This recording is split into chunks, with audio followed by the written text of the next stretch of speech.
Eguardi on danoi. Ez dakit guk zerbait gehiago aportatuko dauz, gaur asko ikasteko aukeri eduki dugu. Azaldu bezala, eskuinaldian daukot Jose Rojas, dala Tokikomeko teknologia arduraduna, eta eskerrian Xabier García de Cortázar, dala Bikontek ICOA4ko transferentzia teknologikoa saileko kidea da. Ingurua pixkate zailkatuko dugu, berai itziko diet lehenko 5 minutu edo pixka gehiago gaur izan daiteke, bi falta zaizkigu oraindik. Orduan, pixkat ikusteko, zelan ikusten duzuen sormen industria eta gaur multipantaiak eta gaurko gai hau. Zu hasiko zara?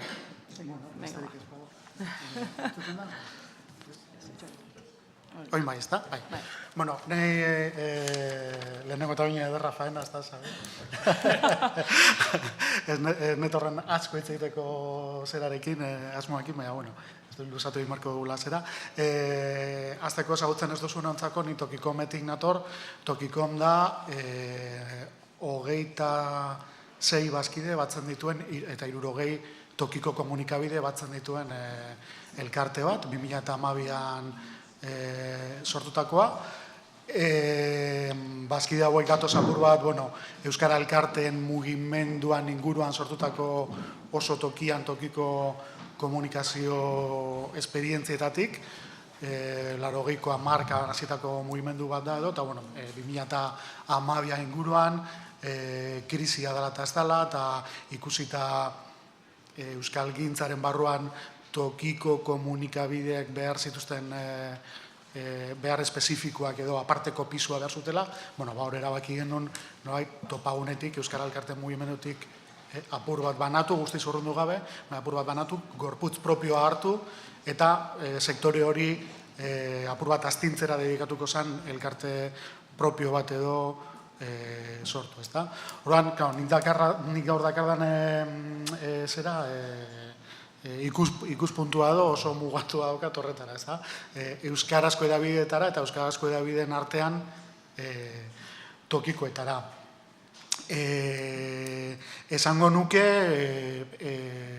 sormen industriari dagokionez, eta ikusten dut edabideak daudela apur bat, nik esango nuke sormen industrian edo nolabait sortzaileak edizio lanak egiten dituztenak eta edapen lana egiten dituzten sektoreak edo zailkatuko nituzkola gutxi gora bera, eta gero esango nuke horre hiru horien artean mugitzen diren hainbat sektore daudela eta euretako bat dela edabideen, ez da? Hor edabidei tokatzen zaie apur bat sortzea, tokatzen zaie edizio lanak egitea bebai eta edatzea. Eta guk tokikoetatik ikusten duguna eta edabideetan azken urteotan orokorrean ikusten dena da, etengabe aldatzen dagoen teknologia honek zuzenean jotzen gaituela, ez da? Zuzenean aurkitzen gaituela, sekulako erronka dela dauden etengabeko aldakuntza horiei erritmoa jarraitzea, eta are gehiago gurea bezalako oso egitura txikiak eta apur bat biziraupeneko ekonomia baten bizigaren sektore batean, ez da? Hala ere, nik esango dugu gure txikitasun horrek ere bereziki euskal komunidadean ematen digula abantaila handi bat, eta da inguruan daukagun komunidade fisikoa oso hurbila dela, ez da? Eta orduan, nik uste dut badaukaula potentzial bat ez duguna ondino asko esplotatu, eta da tresna hauen bitartez sortzen diren komunidade virtualak komunidade errealekin lotzeko kapazitatea. Nik uste dut hor badaukagula joko zelai interesgarri bat eta horretan badugula zeregina. Eta utziko dio berri apur bat hitz egiten, zer bestela. Bai, egunon, eta eskerrik asko antolatzaileek gonbidatzagatik. Ni Lorek esan duen bezala, Bikonteketik nator. Bikontek zentro teknologiko bat da, 2001an sortuta. Alemanin nahi ziren multimedia teknologiak eta erabiltzen, eta harren arrakasta edo aukerak ikusita eta hemen EITBek baita lagunduzula, beharroien emaitza bezala zentroa sortu zen, ez da? Esan duten bezala, bain dela 15 urte. Eta, bueno, 15 urte gutxi diala emate du, baina lehen argiakoa komentatu duten bezala, lehenengo bideoa 2006an egin zuten. Orduan guk 15 urte atzea behiatzen badugu, hor tokatu da digitalizazioan revoluzioa, lehen telebista analogikoa, irrati analogikoa, dana analogikoa ezan, 15 urte hauetan hori dana aldatu da, teknologia guztiz aldatu da, dana aldatu da, hardwarea aldatu da baita pila bat, merketu, lehen pentsa ezin genezaken tresnak hain eramaten ditugu poltsiku baten, lehen kristona balio ez duen ekipamentu bat, baina askoz potentzi gehiagokin. Orduan, nik ikusten 15 urte hauetan dena goiti bera aldatu dela. Lehen batek norbait baita esan du ez duela helmuga ikusten. Nik uste ez dindegula inork helmuga ikusi ez. Hemendik 2 urte eta ze gertatuko den ikusi ere ezia. Eta, baita helik esan duenakin lotuta, bere alabak nola ikusten zuen edo teknologia eta hori, nik uste dut sormena hor dagoela, sormena ideiak dira. Eta gero teknologia tresna bat da, baina tresna betaurreko batzuk dira, bakoitzak bere erara ikusteko teknologia hori eta horrek ematen dizkigun aukerak. Danak behar desberdinak ditugu eta danak ikusiko ditugu erabilpen desberdinak teknologi berdinentzat gure beharren arabera. Orduan, bai uste dutela edaden gora guazen daina betaurreko potologa behar ditugula, umeek igual ez dutela betaurrekoi behar,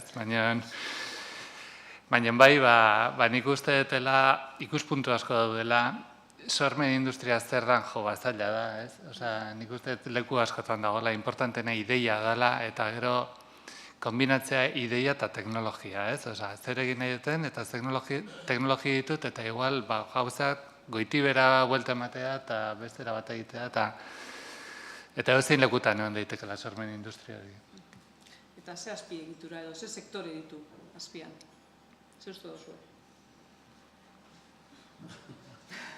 Zaila, gale. Galdera oso zaila, bai. Nik uste dute, lehen aipatu dutena, esango nuke 3 bloke moduan edo bereizi genitzakela hor, batetik sortzaileak, edukiak sortzera dedikatzen den jendea eta dedikatzen den sektorea, gero nolabait eduki horiek txukun jarri eta banatzeko moduan prestatzera dedikatzen den edizio industria, izan daitezkena grabazio estudioak, produkzio etxeak, olakoak, eta gero beste alor garrantzitsu bat da hor edapenarena, banatzaile fisiko eta virtualak, elektronikoak esan daigun, edabideak ere hori lehen esan dudan, hor da oso apur bat danera moten, eta, saltza horretan, nik uste dut, azken bola honetan sortzen ari dela beste sektore bat, dana apur bat softwarea sortzea dedikatzen den jendea, software horren barruan, asko dago bideojokoetan eta ikusi dugu, hor narratibak dauz teknikarekin oso lotura estua daukatenak eta hor, eta esango nuke hor teknologian aldaketak edo mundu horretara ere ekarri duela apur bat, edabideetan gertatu zaigun bezala, eduki sorkuntzarekin, kultura sorkuntzarekin zer ikusi daukan guztian, ekarri duela apur bat, iraultza txiki edo ezain txiki bat, nahazten ari dira bat ematek esan du lehen, mugak gero eta lausoagoa dira, ezta? Zuek adibidez teknologia batean.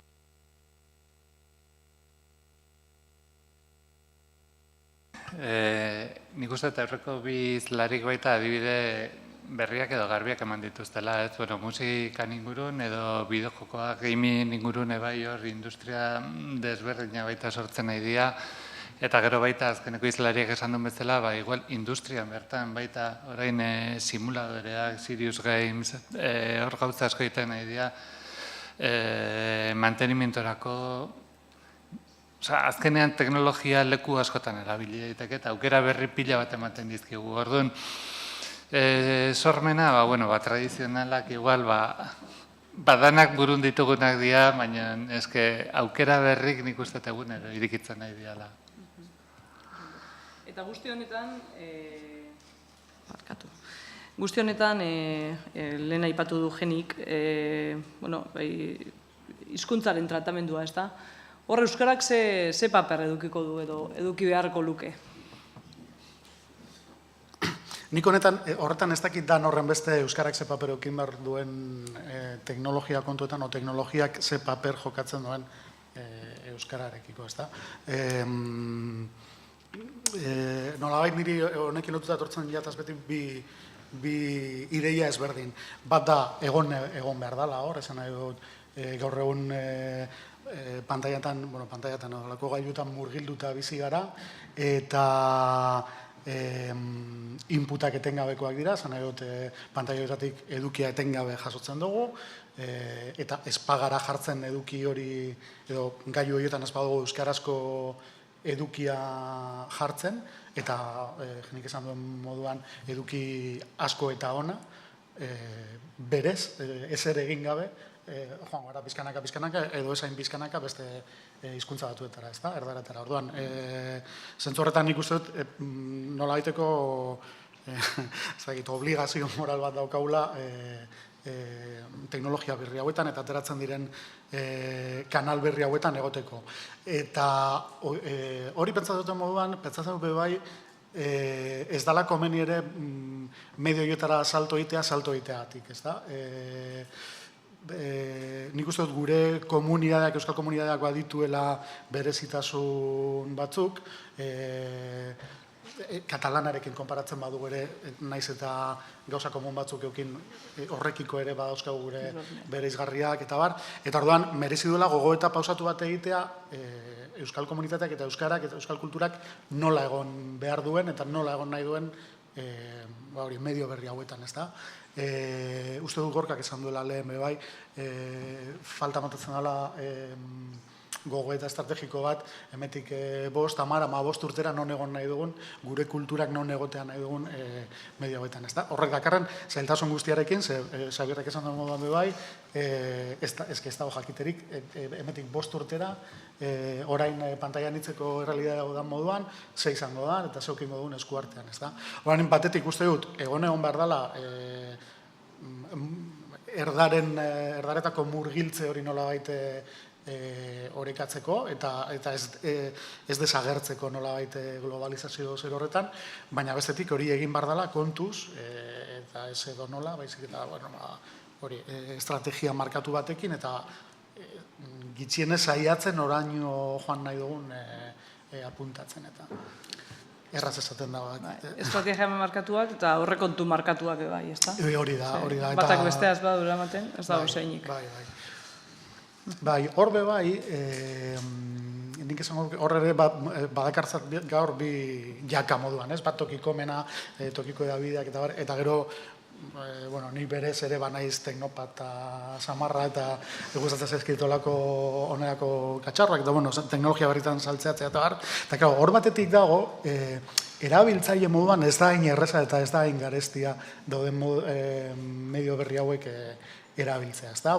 Ez dakit, sare sozial berriak eta plataformak dauz era askotakoak eduki berriak eta zertzeko, eta haiekin jolazteko, eta neurri horretan, nolabait, erabiltzaile moduan, uste dut ez dela esfortzu handirik behar, dauden aukera berriak berrerabili, eta haiekin gauza berriak egiteko, ez da?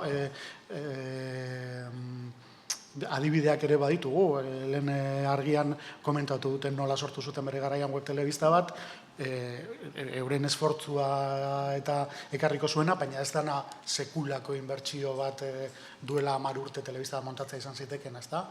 Edo, ez dakit, bere garaian Einako ikusten dut hor, bere garaian ETB irun nik duk nik saioan hasi ginenean, momentu bateko burutazio batetik, etorri zan Twitter lehenengoz Europa osoan telebistan txertatzeko, zuzenean txertatzeko ideia, eta ez zan izan horretarako ez duzu behar sekulako rekontu atzetik, eta baizik, eta Elik esan du lehen bebai, jolazteko gogoa, esperimentatzeko gogoa, eta hori, nolabait, erabiltzaile gisa edo geratu nahi baina gure ekarpen propio bat egin nahi badugu mundu horretara guztira, eta gure mezu propioa zabaldu, eta orduan bai behar dugula, hori, apustu sendo bat, nik uste dut hori elkarlana ere funtsezkoa dela, eta helburu horiek adostea sektorez berdinen artean, sortzaileak, edabideak, zerak, instituzioak, eta bar, eta hori, nolabait bi adarroiek ez, batetik, jolazte oso ondo dago, eta divertigarria da gainera, eta uste dut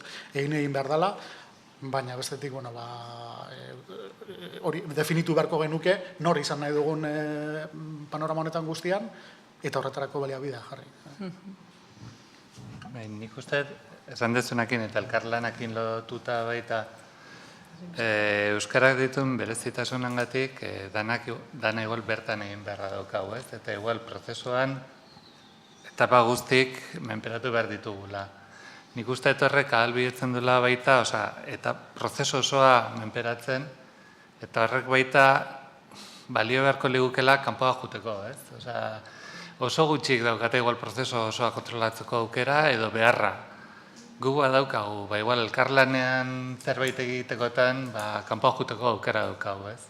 Nik uste hori baita, aprobetxatu beharko genukeen zerbait dela. Hor gainera zabaltzen ari dira, aukerak zabaltzen diren moduan, nik uste gurea bezalako komunitate txiki batentzako arriskuak ere hor daudela. Ez da, guri adibide zehatzak jartzearen Tokikomen sortu dugu, Tokikomen plataforma ditzen diogun software bat balio duena tokiko agerkari digitalak montatzeko. Eta gure asmoa da, horra igotzen diren edabide guztiekin, sare bat egiteat, besteak beste adibidez, publizidadea danon artean erabateratuan edo kudeatu alizateko. Eta horretarako, pentsatu genuen, ze tresna dago gaur egun merkatuan, publizidade digitala, ganoraz edo era estandar baten, gastu handiri gabe, eta bar, manejatu alizateko. Eta aterazitzaigun Google DFP ditzen den zerbitzu bat. Zer gertatzen da, hasi gara hori erabiltzen, baina alako baten iristen gara momentu batera, non ikusten dugun, Google DFP horrek muga teknikoengatik, edo Googleen erabaki politiko batengatik, edo ez dakizengatik, ez duen onartzen euskara iragarkietarako hizkuntzen artean, ez da?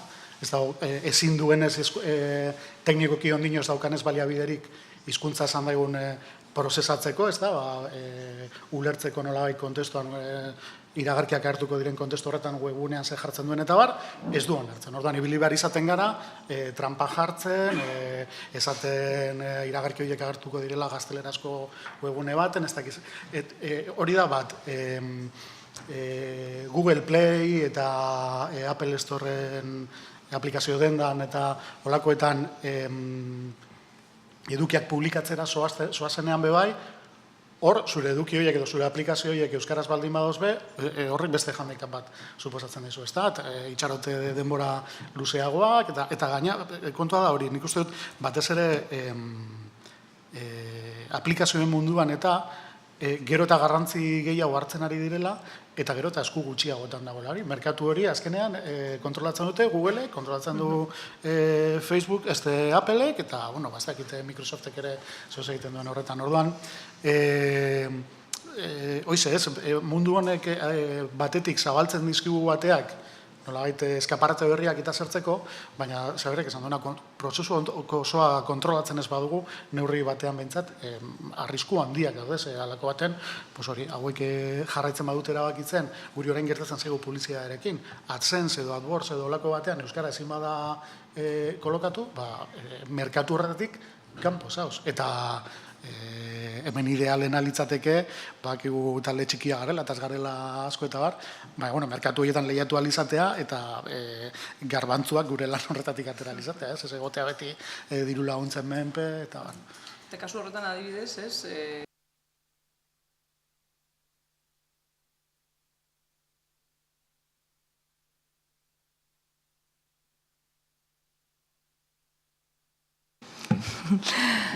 Lehen aipatzen genuen bezala, lehen aipatu du honek, Genik, Netflixerako beraiek katalanak kanpaina egin zutela, Euskal Herrian ere eginda kanpaina.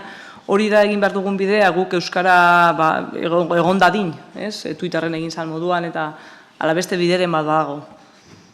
Azkenean, Euskara dena, islariak garen kopurua, eta borrokan egin behar gara beti. Bai, galdera zaila da, ze hor ere beti datoz bi erantzun tipo, ezta? Bat da, mundu guztia hor dago eta orduan guk ere hor egon behar dugu, eta beste bat da, hori oso handia da, gu ez gara interesgarriak haientzako, ez dugu kasurik egingo, eta guazen geurea sortzera, ezta? Eta ez dakit, esperientziak eta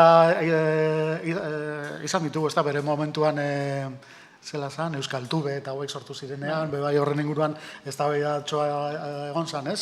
YouTubera bota bargara danok, ala igual volumen gehiago edo zer gehiago lortuko dugu zer propioa montauta. Ez daukandik erantzunik horretzak. Eta elkarlanean egin da, adibidez, ez? Zakit, baina nahi gustatu zailen, behakin hitz egiten esan du, behaiek lana, pasioa handia jartu dutela, lehiakorrak izateko, ez? Baina azkenean ez dute lehiakorrak izateko egiten, da pasioekin egin, eta gero jendea etortzen zaie, edukia ona delako, eta hori lortzen dute. Eta gero aparte, ni katalan eta ez ikasi barko genuken zerbait igual, ez da, sortzen denetik, zerbait sortzen dutenetik ja nola saldu pensatzen nahi diala. Nik uste du behintzat, ez? Eta hemen gauzak ite ditugu, eta horrutzik, eta, bilbotarra ez bada, gainea, gutxigo, ez? Gipuzko arratxarrena gara horretan. Okerrenak ea, ez? Orduan, ez dakit, puntuka dominioa sortu zutenean, hori sortu zuten, eta gero horren ondoren, zerbitzuak ematen, aholkularitza ematen, eta hori negozio bihurtu zuten. Freelink testoa aztertzeko tresna daukate, katalana aztertzeko, baina inglesa aztertu daiteke, gaztelera, ez dakizen bat hizkuntza, eta horren ingurun izugarrizko komunidade sortu dute, indarra handiakin, eta orduan, beraiena asko zaintzen dute, kanpoa iriki, komunidadea sortu, eta horrekin indarra batea, ez? Igual, ez dugu gelditu behar hemen gurea bakarrik egin, eta gure ondo jarrita, ez? Geixo iriki, eta nik uste, beraien eredua guretzat ona izan beharko lukela. Bai, katalanak beti gainera, normalean, beti aurretik joaten dira. Bai. Ea noiz bait gu euskaldunok aurrean jartzen garen. Lehen esan dugu, elkarlana, erakundeak, nahi nuen aprobetxatzea hemen Fernando eta Josean zeudela, ez daude, gero Eli, zu enkarratuko zara ez, beraiei pasatzen erantzuna. Erakundei ze eskatu diezaiekegu, edo eskatu diezaiekegu zerbait? Apostu egitea honegatik, sormen industriagatik? Bai, nik esango nuke erakundei eskatu aldi egon lehenengoa da, benetan euskararen asunto guztia zera deklaratibotik arago izatea benetan lehentasunezkoa, ez? Lehen entzuten nion jeniri nahi nukenik, Eusko Jaurlaritza batek kontuak eskatzea ETB-ri katalana ez duelako lehentasun, euskara, ez duelako dana euskaraz egiten, ez da? Ez dakik hori posible dan, ez dan.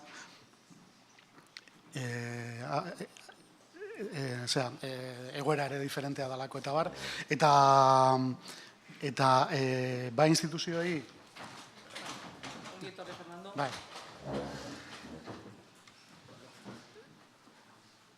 Pixkat berandutxoago, baina... Orain ari ginen erakundei eskaerak egiten. Osea, etorri zara justo puntu honenean, etorri zara. Bai, hori, azkenean euskara ateratzea apur bat oso askotan entzuten dugun gauza bat da, baina nik uste dut lan dela. Euskara ateratzea apur bat zera politikotik, eztabaida politikotik, eta benetan adostea erakunde guztien artean, erakunde eta ez erakundeen artean, helburuak eta nora jo nahi dugun, eta barez. Eta gero beste eskari bat, dana erakundei begirakoa, baina nik uste dut barrura begira ere euskaraz gabiltzan artean behintzat oso kontuan hartzekoa dela geure burua industria moduan tratatzea. Zabirrek ere esan dugu, ez da? Jarri salmenta txip hori, sinistu benetan ekarpen originalak egin alditugula eta horiek balio erantzia ekarri aldutela beste norbaitentzat. Eta hori, guri sarritan gertatzen zaigu eta ematen du batez ere diru laguntza eta holako kontuetan euskaraz ari zarelako ja, euskara sailaren edo euskara zearen ardura bat dela, ez? Bai. Eta, bueno, uste dut danok hasi behar dugula sinisten, euskara zain daitezkela produktuak, negozioak, hori da, ez euskararekin soilik zertutakoak, ez da, ez hizkuntza politikarekin soilik lotutakoak. Eta hori, baina bada eskari bat nik egingo nukena erakundetara, baina baita barrura begira ere. Nik horrekin ere bai ados, nik uste egin behar dagoena da lehiakorrak izatea garatzen dugun gauza horietan, ez? Eta lehiakorra baldin bagea iritsiko zaigu. Beste guztia etorko da, ez da. Bueno, igual, aprobetxatuko dut, Fernando, ongi etorria emateko, eskerrik asko hemen egotearen, da, bueno, esatea plazerroa dela Nafarroko gobernutik norbait egotea, eta gainera euskaraz mintzatzeko aukerarekin. Beraz, ongi etorri. Ez dakite lehen aipatutako 5 minutua buruz hitz egitea nahi duzu, nala jarraituko dugu. Zuke agintzen duzu moduan. Bueno, aukera dukazu nahi duzuna esateko. Nik eta egin parkatu, etortzeagatik. Bai. Bueno, lehenik eta behin parkamena eskatu behar dizuet. Pentsatu esan dut ordu bat erdietan zala, horregatik etorri naiz harineketan eta aparkatu dut okendon eta korrika baten etorri naiz. Da orduan igual 5 minutuko aukera horiek salto egingo dut. Eta, bueno, justu ointxe bertan etortzea eta ez jakitea zertaz aritu zareten goizean zehar, talaia komplexu batean jartzen hau, baina, bueno, Nafarroako gobernuaren partetik eskerrak eman nahi dizuet, lehenik eta behin. Eta bestetik, kultur industrian inguruan, ez dakite multipantaila eta kultur industrian inguruan, guk duela pare bat hilabete heldu gara, gobernu berrira. Horregatik ez dugu egia esateko denbora askorik izan ondo ikertzeko nolakoak izan den aurreko denborak eta baina bai denbora izan dugu guk deitzen dugun beste politika kultural kakotzen artean politika kultural bat hasteko irrikitan. Da horregatik kultur industrietan edo sormen lantegietan edo sormen industria horietan murgildu gara eta, bueno, printzipioz gure planteamentuak argiak dira. Guk dakizuen bezala herri txiki bat gara, 600.000 biztanle, Iruñean 200.000 inguruan eta Iruñerrian 250.000 inguruan. Beraz, guk hortaz izan dugun denborarekin aritzeko pentsatu dugu aurreko lana, ondo egindako lana mantentzea, alde batetik dakizuen bezala zinemaren inguruan Nafarroa posizionamiento ederra dauka bai zerga kontuetan eta oine Bizkaia, Araba eta Gipuzkoan artean hasi direnean incentibo fiskal delako horiek aplikatzen. Da horregatik nik uste dut hor zinemaren inguruan kultur industria bezala hor aurrera pausu bat eman genuela bere garaian. Hortan nahi dugu indartu, jarraitu eta sakondu, eta ez gelditzea bakarrik zinemaren inguruan edo zinema munduaren edo enpresaren inguruan, baizik eta hastea oinarte ez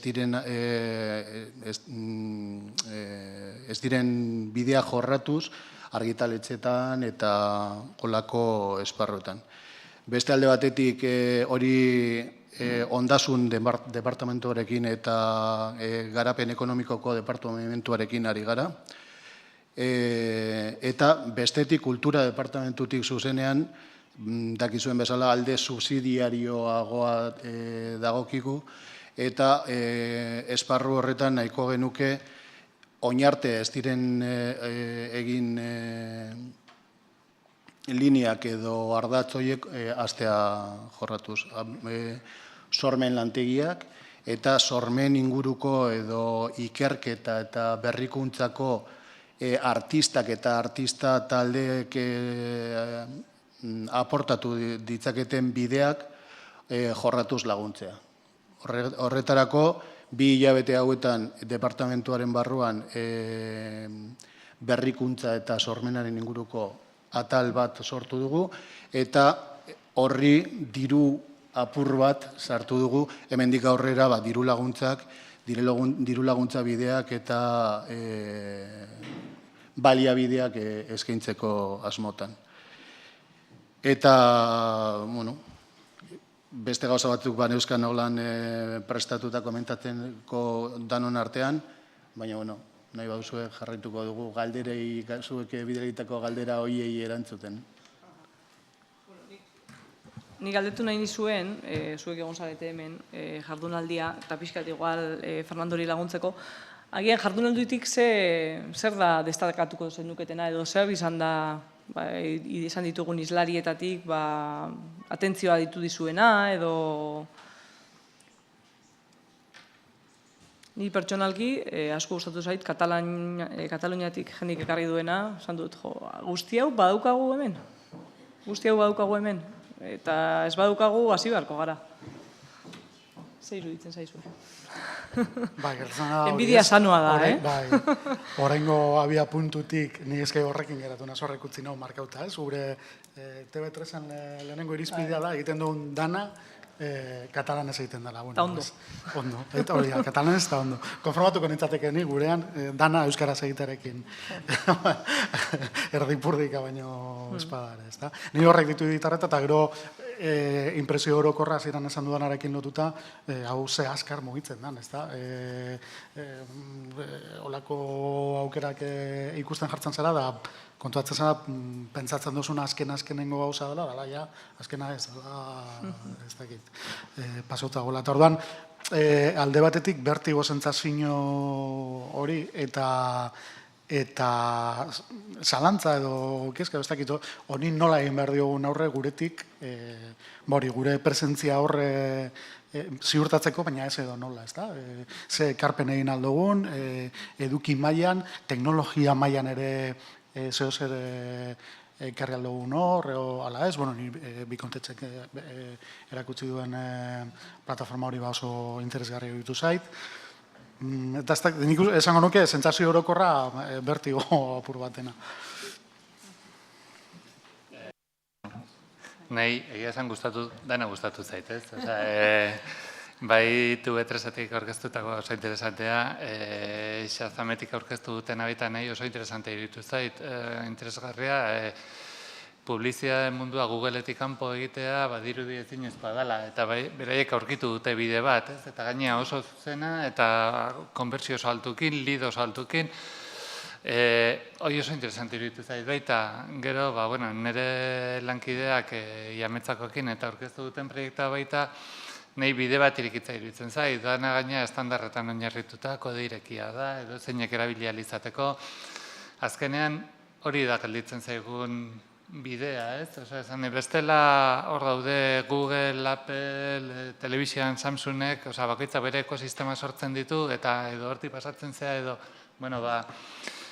Europako punta-puntako enpresekin elkarlanean egigean ez, BBC-ekin eta ipatu dituen bestekin, lortu ditugu gauza batzuk egitea eta gaine irekian utzi dira, ez? Nik uste hori baita aukera badala, igual aprotxatu beharko genitzkenak eta besteen gandik ikasita baita igual errekin kanboa juten hasi, ez? Eta gero nik uste dut beste oso kontu interesgarri bat izan dela, Filipek esan duena Piktanoboren esperientzia hori, ez da, apustu bat egitea bertoko komunidade hori trinkotu eta horri apur bat laguntzeko. Azkenean da, beti hola nahiko maila etereoan aipatzen dugun elkarlana eta adostasuna, eta hori, proiektu ja zehatz batera ekarri eta funtzionatzen aztea, ez? Eta eurek erakutsi dute funtsiona dezakela. Zentzurretan bebai, uste dut hortik asko daukagula ikasteko. Informatikariak eta teknologia kulturarekin oso uztartuta dagoela, ez? Hori igual hemen falta zaigu, agian, bai. Nik uste teknologia sobran daukagula. Eta orduan non daude? Sobran ez, baina esan edo, nahikoa badaukagula, nahikoa badaukagu. Orduan nun dago gakoa. Nola erabili, ez dakit, horren atzetik negozio garbi ikustea, niretzat hori da egiten duguna, saltzeko egitea eta bilatzea. Merkatura begira, ezta? Bai, da, igual, kontua izan daiteke, bai, guk asko pentsatzen dugu euskaratik, eta, bueno, nire naiz beti, euskaraz funtzionatzen dugu non ikuspeitik, baina euskaratik eta euskal mundurako sortze klabe horretan, eta behar bada jarri beharko ginetak pentsatzen euskaratik, baina erosi nahi gabe nantzak. Behar bada hori falta zaigu. Asko sentsazioa daukat oso zentrauta bizi garela gurean eta guretzako, eta hori ezin dugu ahaztu eta egin behar da, baina behar bada kontua da txipa apur bat zabaltzea, ezta? Ondo. Ez dakit, Fernando, aipatzeko horik daukasun? Bakarrik elkarlana eta isolamendua hitz horiek beti oso interesantiak iruditzen zaizkit, kontu gure ikuspuntutik elkarlana eta isolamendu hori horrekin apurtu nahi dugu. Hurbiltasunean izan ditugun lurraldeekin, ez lurralde espazioaz aritzen garenean, baizik eta beste lurralde batzuekin ere hastea lanean, informatika eta teknologia berrietan, eta batez ere euskara ardatza denean, hasi nahi dugu berriro ere, batzutan zerotik olako elkarlanean. Esparru askotan, ez bakarrik komunikabidetan, baizik eta hori da gure helburua, eta horrekin ezin nahi dugu berriro. Oso ondo, ez dakit, igual zabalduko ditugu ja galderak, eta danon artean egiten dugu hemen mai inguru handiago bat. Ez dakit dituzuen galderarik, komentariorik.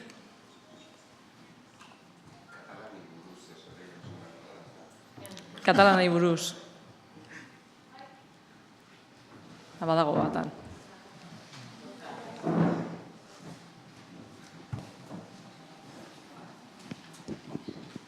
Ni pixka aipatzeagatik, ni uste Xabiarrekin nahiko ados nago, teknologia sobran daukagula esaten duenean. Ni askotan etortzen gana burura eta politika publiko bezala eta harritzen nagoena da zergatik ezen gehiago egiten da oso oinarrizko elementua eta azpitituluena.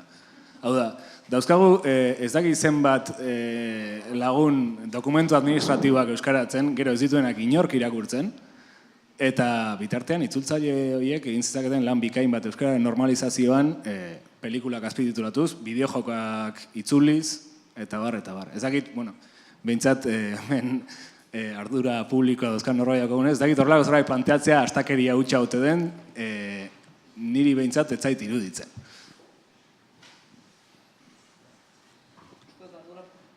Ardura publikoa, Fernando, zu daukazu lan. Ez dakit egia esateko ez dakite ulertu den galdera konkretuk izan den eta zergatik izan behar den bakarrik instituzioetara zuzenduta, ez? Batez ere entzuten da? Bai. Ez, badaudelako hor itzulpenetan dirua gastatzen da, asko. Soldata pila badaude erakundeetan, eta bar. Ez dakidana da, behar bat askotan normalizazio irizpide batengatik jotzen dugu, dokumento publikoak gaztelania zauden momentutik euskaraz egon behar dute. Ez dakit hor, behar bada, asimetriaren bat bultzatuz gero, hau da, egon daitezela gauza batzu gaztelaniaz bakarri, baina bitartean bultzatuko ditugu beste mota bateko itzulpen batzuk, ez otorioken mesede gehiago egingo hizkuntzari. Butade bezala ere botatzen dute, baina nik uste dut badela aztertu beharreko kontu bat. Egia esateko nik ezin dizute erantzun. Hau da, gure partitik itzulpen eta oine behar bada beste estadio batean gaude, oine saiatu behar dugu gure legeak hortarako eta normaltasunera bueltatzeko asmoarekin, eta baskuentziaren legearen inguruan eta olako gauzetan aurretik lan asko daukagu. Eta bestela nik nire iritzi pertsonala esan aldizut, baina ezagutzen dudalako itzulpengintzaren inguruan gutxi gora bera zen lan egiten den eta zenbat laguntzen duen euskararen normalkuntzarako eta bat nator zurekin. Hau da, nik uste dut hori askoz gehiago garatu beharko zela eta batzutan desaprobetxau egiten ditugula aukera horiek. Nik uste dut zabalkunde gehiagorekin lan egin beharko zela horren inguruan. Nik azpitituluak esaten dezunean, ez dakit itzulpenekin esaten dezun edo zuzenean transkripzioa, eta nik hemen ere liburua saldu behar dut baita, eta bueno, bikonteken badaukagu ja SDK bat sortuta transkripzioak automatikoki egiteko eta hor dago erabilgarri, baina, bueno, oaingo ez arrakasta gutxikin. Baina, bueno. Nik uste dut hori oindala urtiak, TV hasi zanean, azpititulua bezeuden ez da. Igual gazteak zarete, baina, bueno, danok ez gara gaztea bez. Ez dozu egogoratzen, nik uste dut ETV baten, euskarazkoan, ez? Ez da nolan, bai, ez da? Bai. Eta gero kendu egin zan, hori egon zan, intentu bat. Beraz, ez dakit buelta ematea, ez dakit alako zaila izango da. Baina, adibidez, ez bakarrik ikus-entzunezko eta antzerkian ere, hor aukera ederra izango litzateke antzerki gintzan ere, beste esparru bat ezari gara, baina askotan sorkuntza naturala bikoiztu egiten da, ez da antzerki gintzan itzulpena izaten da, ez da euskaraz sortzen gehienetan. Modu bat izango litzateke euskaraz sortu ahal izateko, eta esan nahi dut Europako hainbat herrialdetan oso ohituta daude antzerkia azpititulatua ikusten.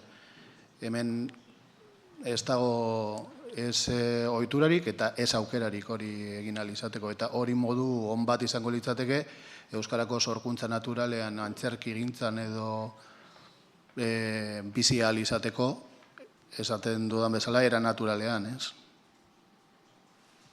Oso okerrez banabil gainea, uste dut, eguneko zerbait derrigorrez azpititulatu, bueno, azpitakin egon behar dula. Uste dut legez horrela dela. Hau, TV3-ekoak igual esango digute, baina nik ezakit nola, baina derrigorrez. Telebista, bai. Dana.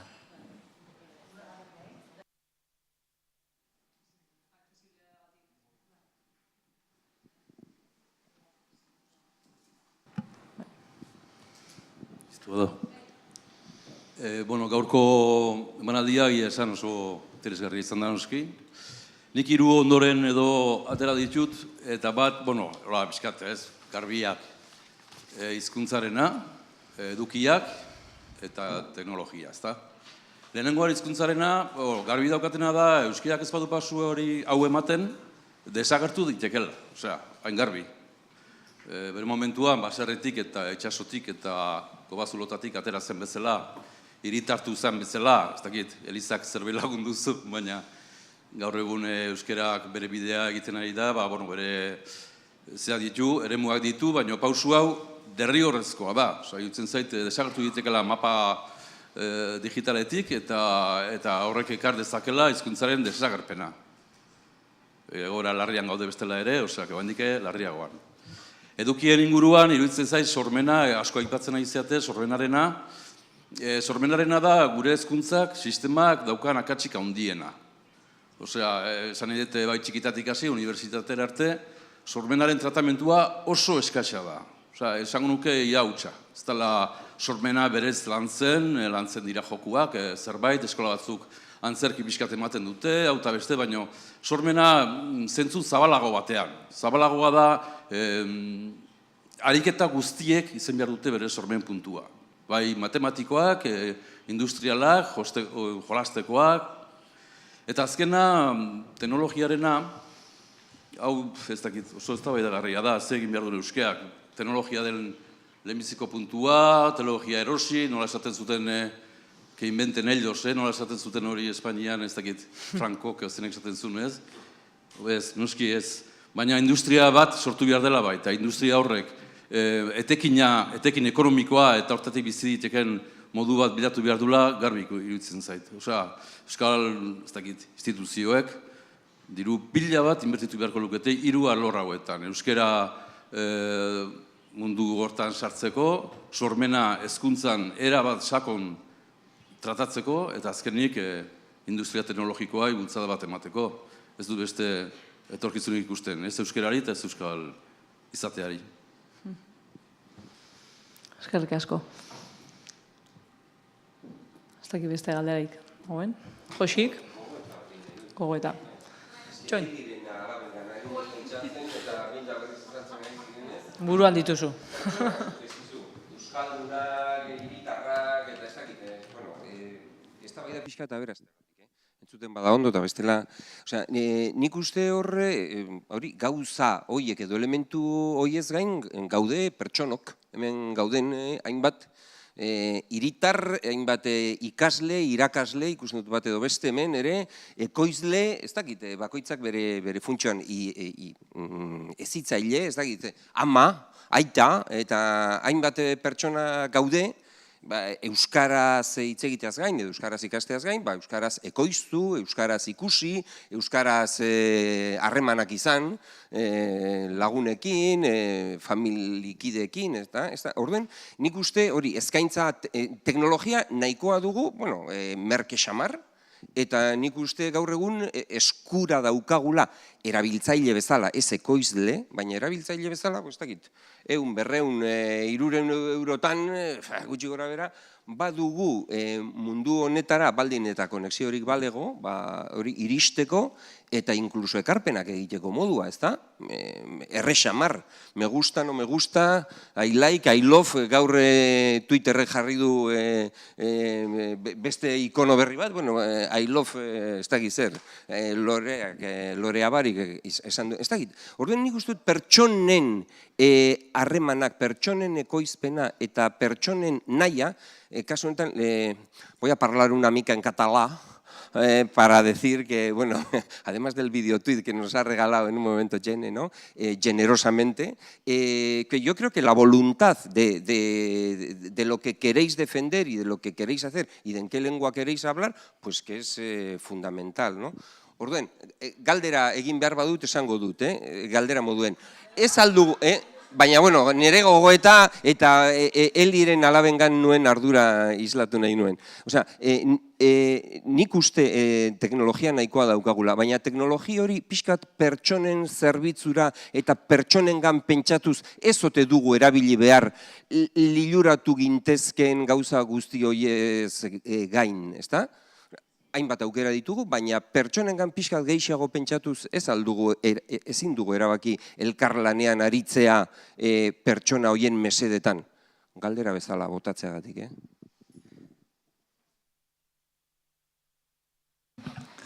Hombre, teknologien inguruko erronkatako bat beti jendean kapazitazioa izatea. Osea, nola egin hori jendeak natural erabiltzea, bereganatzea, hori da erronketako bat. Lehen esan detena, edade batetik horrea gehiago kostatzen zaigu, mentzat oso naturala da, ez? Agian, teknologia aldean gaudenak hortan saiatu behar dugu gehien, ez? Osea, nola egin hori eskuragarrigo, errexago, xamurrago, eta nola, baita ez dakit erakundeak edo, nola albidetu hori errexago iritsi dadin, eta ez dakit, teknologia norbaitek hemen jarri du sozializatu, baina, hortik, pixkat. Ez dakit.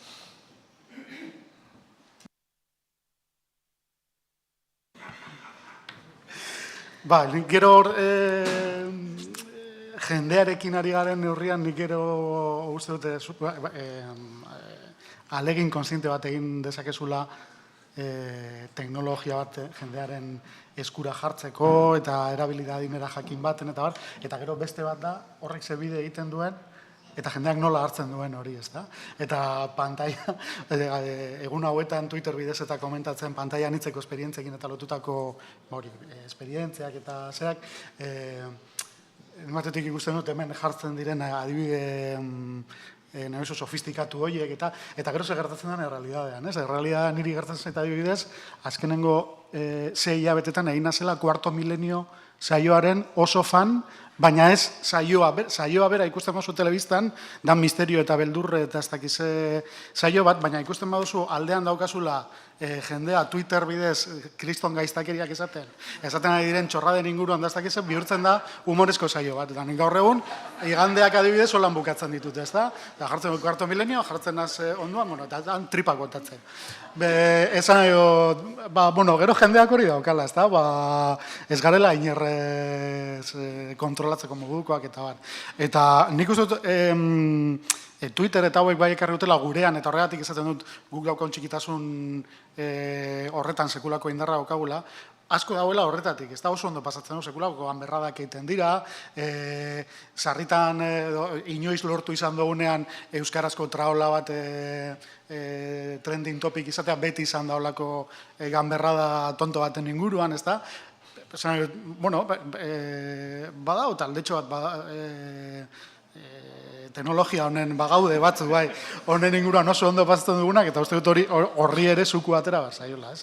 Eta bai, zalantzarik ez, honek danak ez dauka zantzurik ez badago jendeari ez badio balio. Oso gauza sofistikatu eta marabillosoa egin alduzu, eta ez bada praktikoa edo jendeak ez badio erabilgarritasunek ikusten, hortxe geratzen da, ez da. Nik bai, aipatu benahi nuke, hemen esan da teknologia zorran daukagula. Ni ez nago oso ados.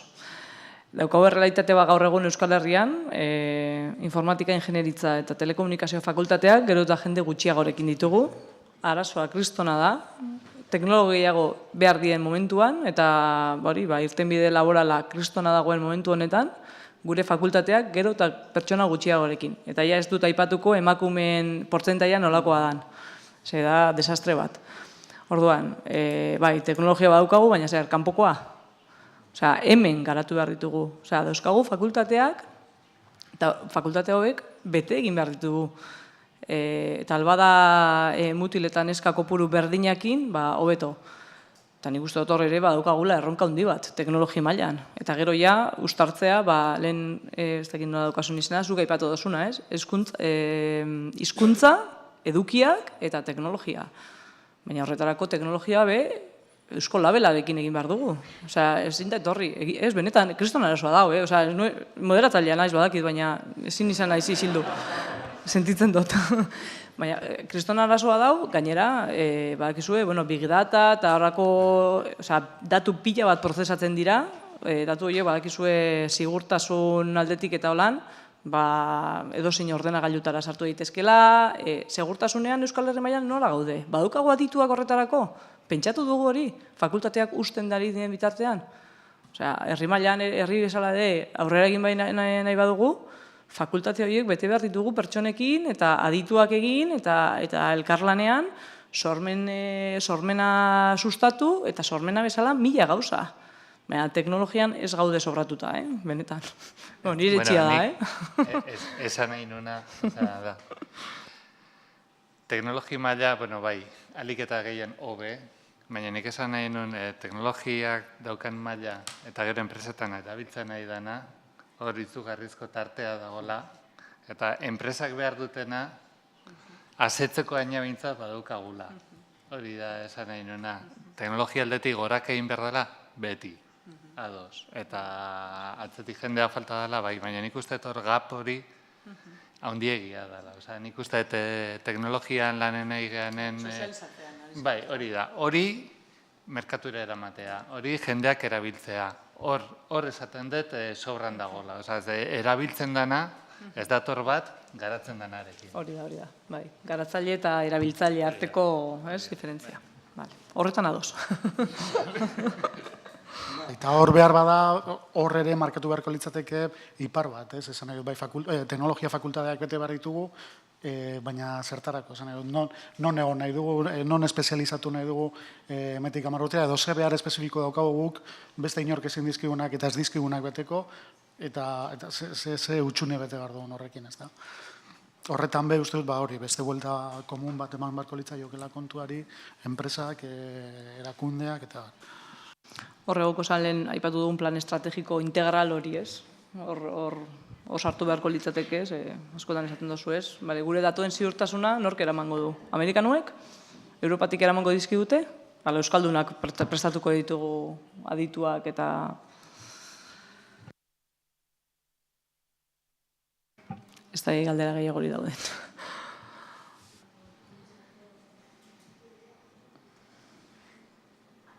Edo komentariorik.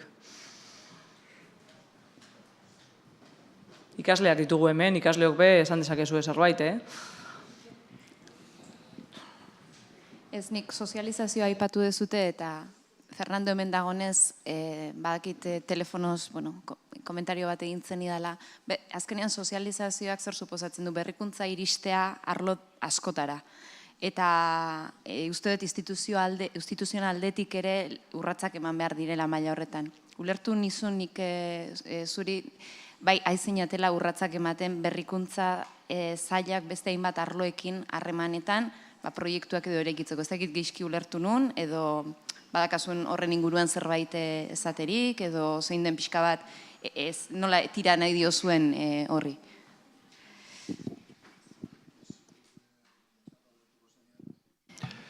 Txarto ulertuko zenean, baina, farkatu, ez, baina oin hemen Josiek edo lagunak aurkezten zuenean eta geratzen zitzaidan komentario bat buru barruan, sozializazioaren inguruan baita ere, eta ni Nafarroako gobernuan egon baino arinago, Bilbon egon naiz, Alondegian, 5 urtez, eta danon eskura, teknologia danon eskura dagoela, ez da erabateko egia. Jende asko dago teknologiarik gabe, guk egunero ikusten genuen eta egunero ikusten da, wifia eta gehienok pentsatzen dugu poltsikoan daramagula, baina hori ez da egia. Eta hor estadio asko egoten dira, etorkinak, wifira hurbiltzen direnean, agureak eta sarrak, eta etorkinaz hitz egiten dugunean gizonezko etorkinaz ari gara, hurbiltzen direneak, emakumezkoak ez dira, ez da hurbildu ere egiten. Orduan danok eskura daukagula, ez da erabateko egi bat. Eta nik uste dut hori igual lotuko nukezuk komentatzen zenuenarekin, sozializazio kontu horrekin nik uste dut horre ere teknologian aurrera pausu asko eman behar direla eta eman daitezkela oraindik ere gaur egun. Eta hori eguneroko bizitzan ikusten dugu. Gu igual ez gara konturatzen, gure telefonoa 200-300 eurotan ordaindu dezakegulako, eta erosi aldugulako, baina jende asko eta benetan harrituko ginateke portzentaiekin zenbat jende teknologiatik oso urrun dagoen. Gaur egun eta hemen inguruan.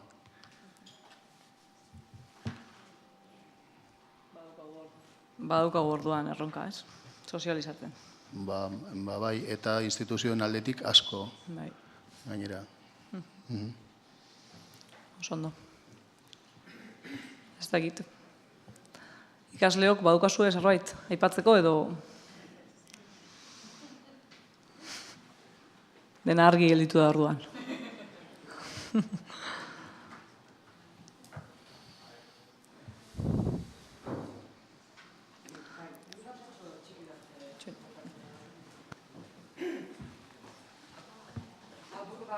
Teknologien da multipantaien gaiaz ari gara. Baina, bada beste gauza bat ere asko aldatu dana, ez?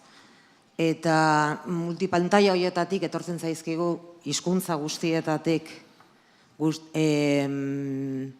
eduki oso ezberdinak ere. Osea, nik uste dut ere badagoela aldaketa handi bat edukien gustuetan. Batez ere gazte jendeari begiratzen baldin badiogu, ez? Nik uste dut alde horretatik Josek izan duen bezala, nik uste dut badago egoin behar dugula gogoeta bat euskarazko komunikazioan zer nolako edukiak dira gaur egun landu behar ditugunak, ez? Askotan iruditzen zait, euskararekin loturiko produktuek gehiegietan, ez dakit katalanek esperientzia hori beste modu batera bideratu dute, baina gehiegietan direla gure gaien inguruan. Euskararekin loturiko gaietan, nazionalismoekin loturiko gaietan, zentratzen diela. Bakirudi ez du, euskaldunok ez daukagula gai unibertsalik. Ez dugula inoiz tratatzen euskeraz gai unibertsalik. Niri hori iruditzen zait oso kaltegarria dela guretzat. Alegia, agian ikuspegia gutxi gara, eta gure txikitasunetik abiatu behar gara, ez dago zalantzarik, ez? Baina aldi berean pentsatu behar dugu teknologiak ematen digula gaur egun aukera, hori, azpitituluak egiteko, bertsio dualak, hau eta beste, teknologia pentsatu beharko genuke, gure edukia, gure mezuak, gure historioak nola bideratu ditzakego, eta nola baliatu teknologia hain zuzen ere, euskara sortzen dugun produktu bat unibertsala izateko. Hor daukagu orain Hollywooden loreak filma. Hor daukagu adibide bat. Gai unibertsal bat tratatzen denean, gure euskarazko filmeak egon daitezke Hollywooden. Tratatuko bagenu, benetan, teknologiak ematen dizkigun aukerak, aprobetxatu baliatuko ditugu, euskara sortzen dugun, guk ezateko daukagun hau. Teknologiak abideratzen du, guk euskaraz ezan alizatea. Eta horretaz oso gutxi entzun dut gaur. Bai? Eta nik uste dut aur dagoela gogoeta nagusia. Bai, hori da, azkenean zuen da, ematen du euskaraz bakarrik euskal gaien inguruan hitz egin dezakegula, eta euskaldunentzako bakarrik. Eta hori da, igual psikoterapia kolektibo bat egin behar dugu, edo ez dakit zein dan hor soluzioa, ez? Egia da, gure konplejoetatik bizi. Hori da, gure konplejoetatik eta bizi garela buru bat, eta ez dakit zer, baina bai, egia da, nik uste dute hori gaukua dela, eta oso lotuta dagoela Xabierrek esan duenarekin. Zugin esan hori da, eduki maila nolabait ze isla daukan, baina gero, produzitzeko orduan ere, jarri lehenengo momentutik, produktuak egiten ari bagara, neurri handi batean saltzeko izango direla, ezta? Eta gure merkatua txikia baldin bada, egin dezagun gure merkaturako, baina kanpotik erosine dabenak be, erosi ezala.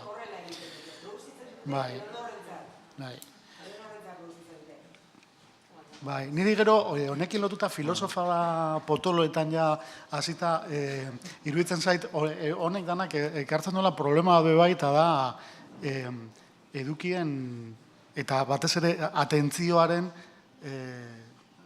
jibarizazioa, ez? Joaten garela gero eta eduki pieza txiki hauetara, eta zu telebista ikusten ari zara, baina telebista ikusten ari zaren momentuan agertzen jatzu, Sazamen ez dakizeiko ikur, eta ikur horrek bultzatu nahi zaitu, ikusten ari zaren hori kendu eta joan beste... Ez dakit horrek ere, horri ere ez dio buelta bat, eta hori lotzen dut sozializazioarekin ere, ez da? Bai, teknologia, argi da balik eta jende gehienen gana iristea lortu beharko genukela, baina horrek atzetik zer dakar, ez da? Ze edukietan eta bebai ze sortzen ari gara, ez? Twitterrek ekarri duen ideien konpaktazio hori, eta, hor bado jendea, esaten da galtzen ari garela eduki testu landuak eta jarraitzeko kapazidade hori, hori alan da, ez da alan, izan behar du, ez du izan, hori filosofa, psikoterapia zaio horietan gai ordenean sartzeko beste bat. Entzuten da? Entzuten da, bai. Barkatu bez, ni pixkat aurraren abokatuarena egiteagatik, aipatu duzu behar bada hemen sortzen diren gauzak beti euskal publikoari bideratuta dudela, edo oso, ezakit, nire oso ados kontu horrekin, hau da, loreak jarri duzu adibidez bezala, uste dut oso historia lokala dela. Oso lokala den bezala, urten zinemaldiari abazi duen Sparrows, Islandiako pelikula bat, eta oso Islandian kokatu, ez? Ni uste, konplejoa gehiago datorrela, behar bada, euskaldunegi agertzeko bildur horretatik. Eta askotan, egiten diren gauza oso erridikuluak direla justo hori saieste aldera. Burura etortzen zait, ETBek egiten duen gutarrak saioa, adibidez. Nik uste dut, egiten geran hori edo geran anistasun hori, ze azkenean persona bakoitzaren mundua da, naturalidade horretan kontatzetik etor daitekela, baina nik uste askotan daukagun komplejo hain zuzen hori dela, ez? Hau da, hau lokalegia izango da, goazen kokatzera historia hau beste nunbait edo... Ezakit. Igual ez ditut ondo ulertu esaten zenuen, eh?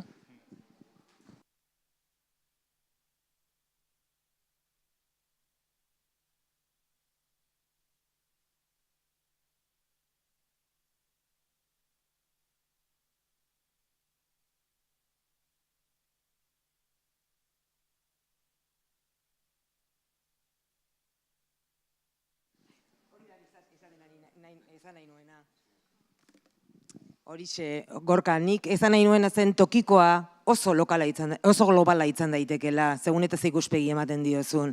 Bai, loreaken historioa oso lokala da, baina aldi berean guztiz unibertsala da. Edo zin lekutan gerta daiteken zera bada. Bueno, adibide bezala ipini dut, seguritzen zait, adibidea nahiko paradigmatikoa. Osea, alegia, askotan euskaldunok bai, badaukagula transmititzea zerbait gurea dena, baino aldi berean unibertsalare izan daitekena, eta agian hizkuntzak baliatzen ditugunean termino horietan pentsatu behar dugula. Bai, gauza honek, bai, eduki dezake zergatik ez, bai, beste leku batean ere, hartzaile bat. Bai, eta teknologiak ematen digu aukera hain zuzen ere gaur egun guk euskaraz produzitzeko eta aldi berean norbaitek kontsumitzeko gure dokumental hori, bai, modu dual batean katalanez edo inglesez edo frantsesez. Teknologia badaukagu horretarako. Bai, orduan bakarrik esaten nintzen azan, agian gure ikuspuntua ere aldatu behar dugula gure hizkuntza txiki batean ari garela, bai, baina badaukagula agian historia interesgarri bat kontatzeko, historia bat esaten dut, bai, eta gero guztiz bat nator agian, klaro, hau nik planteatzen dudan hau, benetan abian jartzeko asko landu behar da zormena. Asko landu behar da zormena. Eta gure herri honetan, hezkuntzaren mundu hautik abiatuta, zormena ia ez da lantzen. Osea, nik uste dut hor badaukagula, akatz larri bat. Hortan guztiz bat nator, irakaskuntzaren mundutik, ez da, orduan, bueno, hori, tokikoa oso globala izan daitekela. Alusioagatik, esan ezaketiak hezkuntzan zer egiten den eta zer esten egiten aipatu denez. Nik atera nahi nuen Filipo you said your last screen was about Shazam, an experience into connected ones, do you remember? Filipo exactamente bere bukaerako serian pixka bat bere produktuaren propaganda eginez komentatu duena izan da, bueno, guk konektatu dezakegu da egiten dugun hori gurea izan da ikuspegi universalago batez proiektatu dezakegu eta batez ere konexio hori abia puntutik edo hasieratik egiten badugu geurea ere beste guztiona da eta beste guztiona geurea da edo izan daiteke, ezta? Nik ere puntu horretatik, hezkuntza mundu honetan gero eta gehiago ari da lantzen hori ez dut esaten orokorra denik, baina bai, osea, konexio hori lortzen eta lotzen duzun momentutik nik uste dut hori zeurea beste guztiona izan ligela. Baina ez dakit honek mai ingururako karnaza gehiago ematen duen. Thank you very much. Uste dut, holan egon da egitezkela beste pare bat ordu edo horrela, baina antolaketatik esaten dute ja ordu bia jota direla, eta ja bukatu beharka daukagula. Beraz, Jose, Xavier eta Fernando, eskerrik asko, gaur hemen izateagatik, eskerrik asko etorri zarien danoi, eta espero dut, denok ikasiko genuela. Eskerrik asko.